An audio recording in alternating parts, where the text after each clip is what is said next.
What is up, Dragons Ramies here. So today, we have two new creepypastas to react to. This one is the train ride, and the other one is called Hunted. Let's see how these two hold up. Let's see if they're really good. Also, just to let you all know, we are so close to 100 subscribers. Thank you all so much. Well, as soon as we hit 100 subscribers, I'm gonna make a special video dedicated to how much I have done and how much my channel has grown over the years. So probably stay tuned to that. Yeah, if you guys any other creepypastas you want me to react to, leave a comment down below. Also, check out the playlist I put up right here of all of the other ones I reacted to see if they're good. But yeah, also subscribe if you're new and turn on notifications as well as that bell button because you never know when I do videos like this. So yeah, let's get into this one. This one's 4 minutes long and the other one is 4 minutes long as well. So this one's gonna be a good one. Let's get into this one. Bam!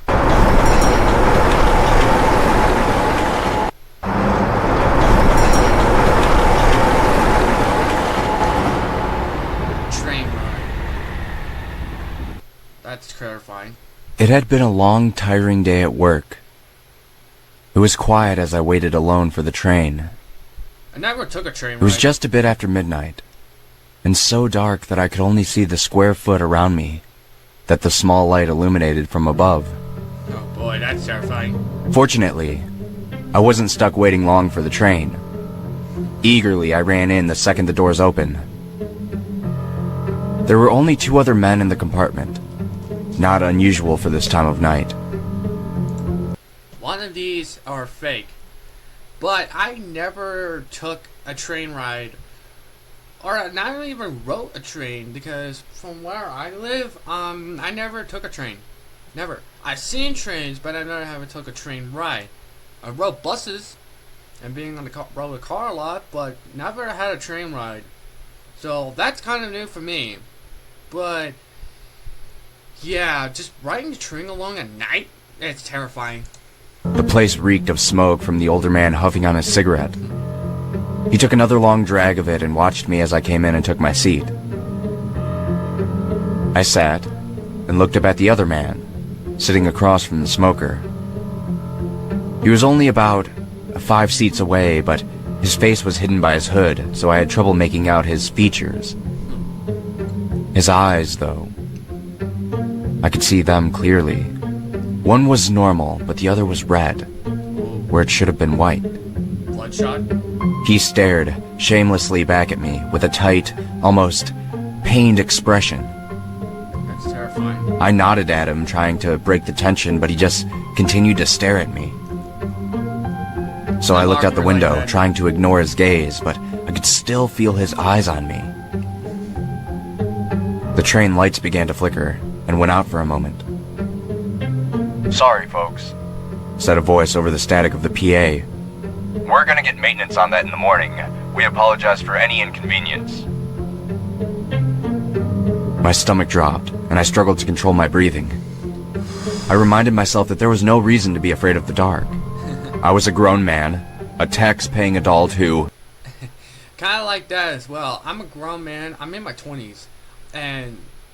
But back when I was young, I was, like, scared of the dark. Like, I was so, like, afraid of the dark, so that way I had to get, like, a nightlight to light up the room. Because it gets in my brain, and it's like, there's something, like, watching me in the dark. But now it's just, I'm a grown man, I just don't care about that stuff anymore. But yeah, and anyone is afraid of the dark, it's terrifying when you're young. Being afraid of the dark when you're a young kid, it is going to be terrifying. Oh, thank God. The lights came back on. I hadn't even realized my eyes were shut tight.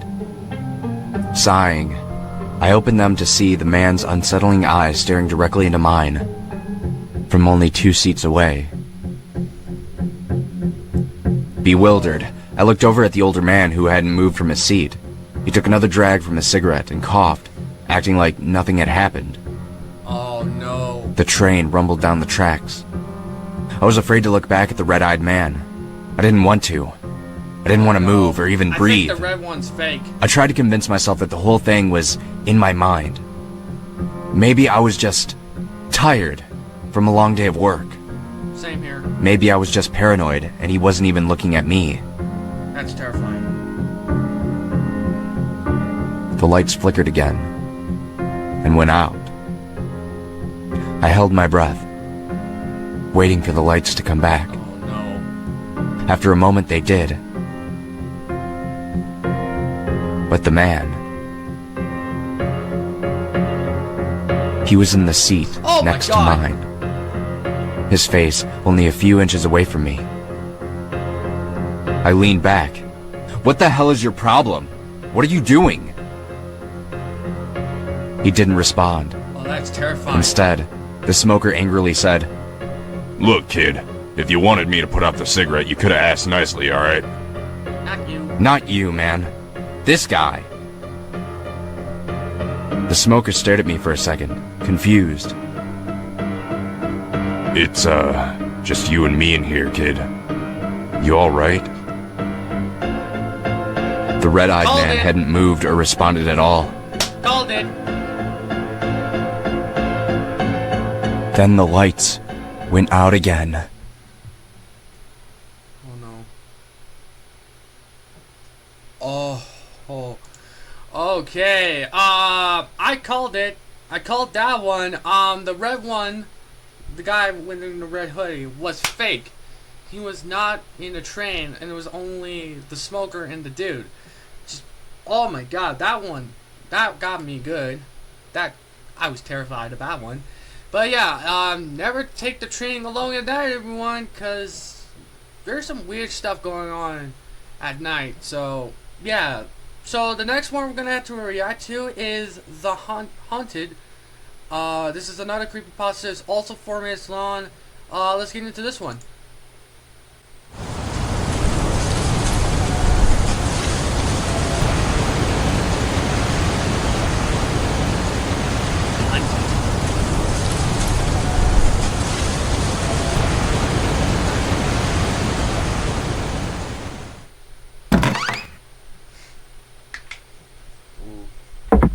Let's see what this one has in store.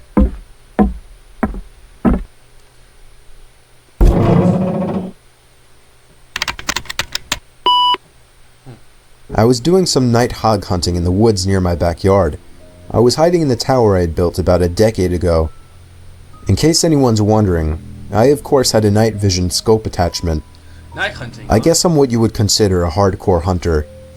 I don't want to bore you with the unnecessary story prolonging details, so I'll make this short.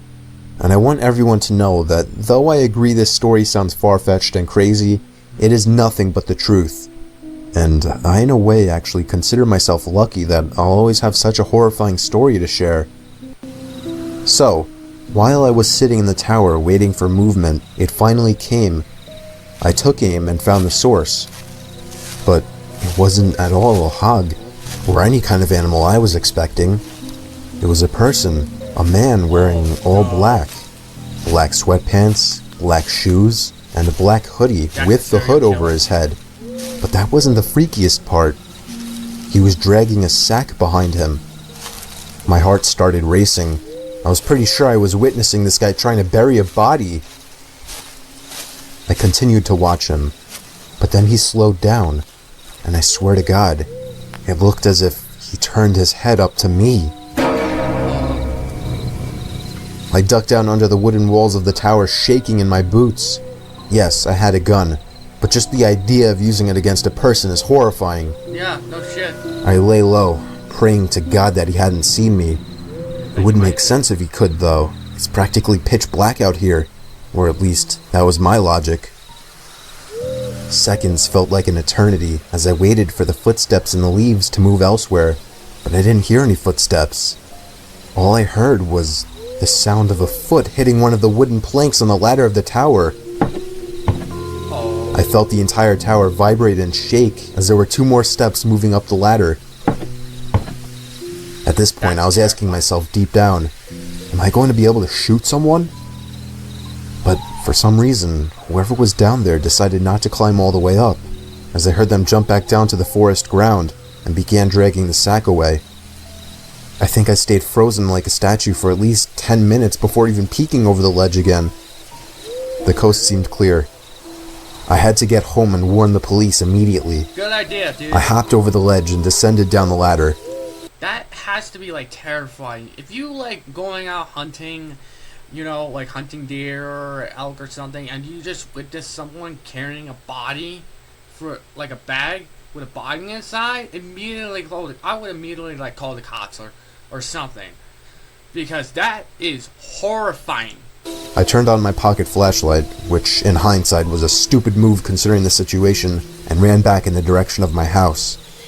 I was only able to run for about 10 seconds or so when I heard the rapid, manic footsteps crunching the leaves from behind me. I took a look over my shoulder, and there he was, inches away from my face. I spun around and shot him in the shoulder. Oh!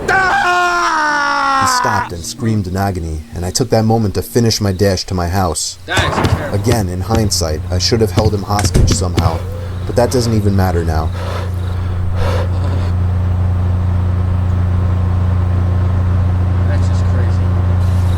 I called the police, who showed up within 15 minutes with a whole search squad, and I led them all into the woods to the exact location where I shot him. There was a faint yet noticeable blood trail spilled onto the leaves which led past the body bag, which the cops seized, and eventually right to the maniac, who was hiding under a log next to a tree. Oh, they caught him. He was arrested and tried for the murder of Jinkwen Sakanaki, a Japanese corner store owner. I don't know the full story behind it, but I do know I won't forget this one for the rest of my life, and I'll also be telling it for the rest of my life. That's crazy.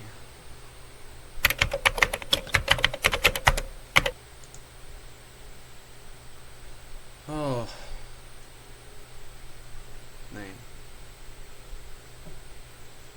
Man, that's just crazy.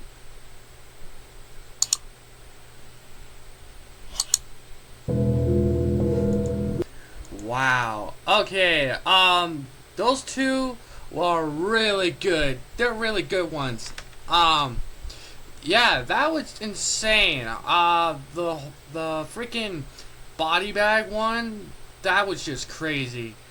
But yeah, I'm gonna say those two were really good. But I'm just speech away. So yeah, I hope you guys enjoyed this video. Leave a like if you do. Go subscribe to me. Let's get to 500 subscribers. And if you want more content, go check out the Voices channels. Mel Rhino, Rust Reviews, and Spartan Living. All 3 channels are in the link in the description. And I'm Ray Mason, signing out. Peace, Dragons.